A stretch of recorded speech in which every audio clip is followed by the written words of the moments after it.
20-year-old bodybuilder namatay dahil sa severe dehydration. Namatay dahil sa heart complications from severe dehydration ang 20-year-old bodybuilder na si Jody Vance. Tumigil ang kanyang puso dahil sa severe dehydration according sa official statement ng kanyang pamilya.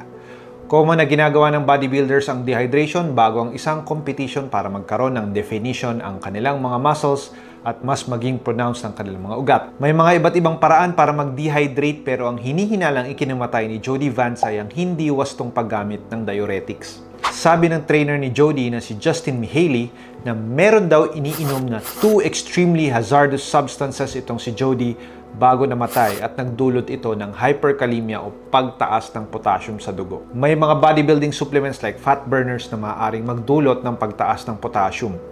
Sinabi din niya na gumamit daw si Jody ng potassium-sparing diuretic na ang example ay spironolactone. Ito ay ginagamit namin para sa may heart failure at hypertension.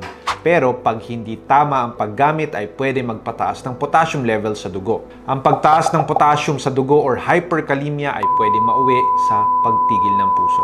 Always consult your doctors first bago mag-attempt mag-take ng iba't ibang supplements o drugs para naman maiwasan natin ang mga ganitong trahedya.